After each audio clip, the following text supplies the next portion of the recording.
focus from Seattle. Obviously, that was disappointing result, but now you have another rivalry game and a big game at home. How are you shifting your focus and what are the keys for it?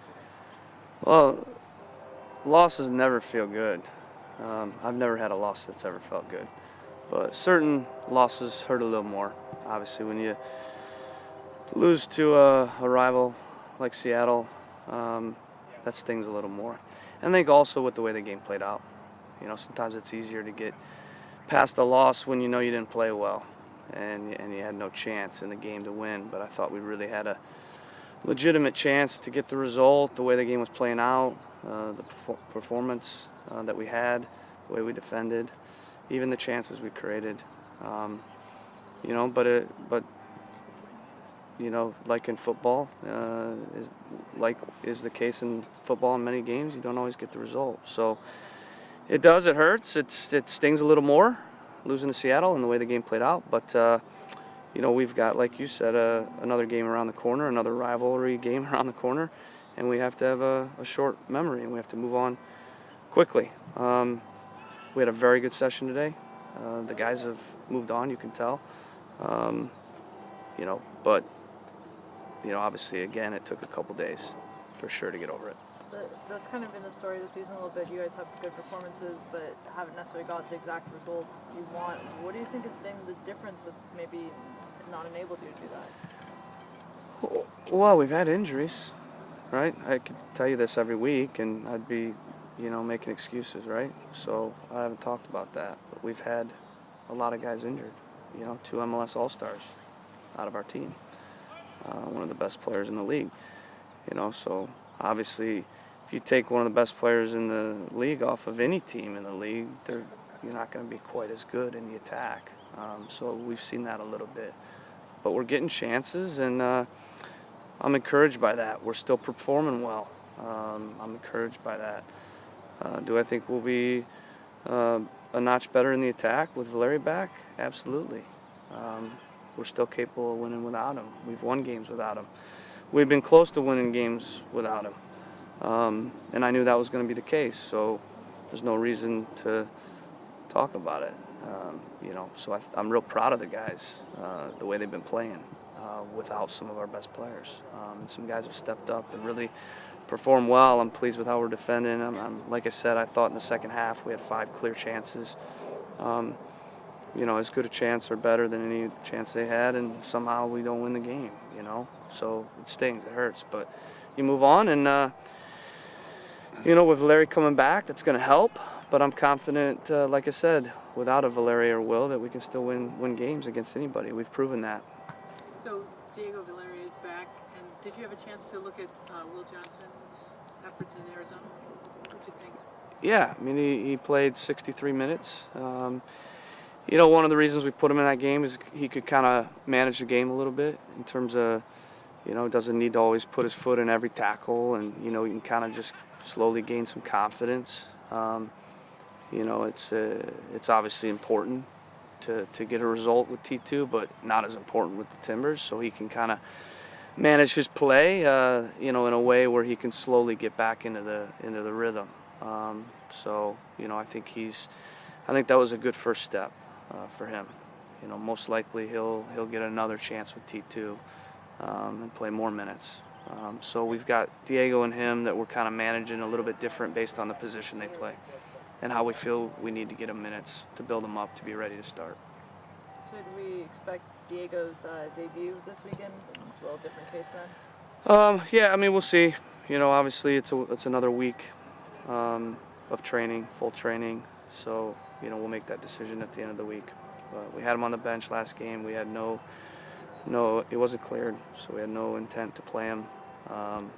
Obviously, I wanted to play him, but just wasn't the right game to play him, and he wasn't cleared. Vancouver was always the game we had targeted, and with a couple days of training, it just it was too early for him. So another week of training, is he on target in terms of being ready? We'll have to evaluate that at the end of the week. And you'll see Will playing on Saturday with T2? Sunday. Sunday? Sunday with T2. Yeah, most likely he'll definitely play in that game Sunday. Whether or not he plays for us, we'll see. But he could be available for the bench for us. But like I said, it's a different scenario. With Valeri, you can kind of throw him in, and he can be a spark as an attacking player, and you can maybe play sooner when you're not capable of being full out versus a defensive player has to be full out to play. So that's the difference there. So as we're going to be ready to play full out. We don't sub holding mids typically, so that's where we have to, evaluate that and make a good decision. But he could be available for the bench. But if he's available for the bench, then we need to know he's ready to basically play if we get an injury with a holding mid early in the game. So those are the discussions and decisions that we'll make, and we'll make the right ones. Caleb, now that you're kind of a veteran going up against Seattle and their big name guys, and also the kind of trend that big name guys coming in all over the league, do you feel like that a guy like Dempsey or a guy like Altidore is what it's going to take to compete against these teams consistently? Well, we've been competing against these teams consistently without a guy like that. But a lot of times games come down to, like I've said, the quality in the moments. So when you look at that second half, you look at the whole game, it's an even game. I mean, anybody that knows the game, watch that game, it's an even game. It's even stats, it's even possession, it's even chances created, it's even in terms of flow, everything. But obviously results don't always, they fall in a funny way sometimes, but I think we've proven we can compete without one of those guys. So we'll continue to compete like we have been. Looking at the match against Seattle, the first half seemed like you guys were holding back a little bit more, keeping a little bit more compact. In the second half, there were a lot more chances for you. Was that just sort of a natural evolution of the game, or was that a conscious move on your part? In most high-level games, that's the way it goes. Things are a little tighter, usually in the first half. So I think obviously it was a conscious thing for them and us. There weren't many chances either way. Both teams were going to make sure the game was tight. For us, that made sense because they have a lot of talent, and they're obviously at home, and they want to make it into a high-tempo game where they're able to have time and space, and they've got a lot of talent. We didn't feel like playing in that type of game on the road against the players they have made sense. So we managed the game defensively by being compact. We managed it with the ball as well, which took pressure off us having to defend. And, both teams were, I think, pretty tactical in how they approached the game. And I think it's pretty normal in a high-level soccer game. Second half, the game opened up like we thought it would because we felt they would start to get more eager to open up and score and win. And because of that, we actually started to find more chances in it. So the game played out exactly the way we planned it to play out and the way we expected it to play out. We just didn't finish, on the 5 clear chances we had, and they found a goal somehow. That was the difference. So it's disappointing in that regard probably more disappointing in that regard because, everything went as planned, and I thought we had a real chance to win the game. For me, it was the story of a soccer game is encapsulated in the Adi header, and then a minute later, Dempsey score, right? So you look at those 2 chances, and if we hit the header, then we'd probably win the game, or at least get a draw. So that's the way it's always going to be. If you set your team up the right way, then there'll still be chances either way, but if you set it up the right way, then there'll be less chances for the opponent, there'll be more chances for you, and then it comes down to the quality in those moments, and that was the difference. When you talk about, you're obviously getting chances, and it sounds like you're taking shots when you guys need to, maybe not always, I don't know.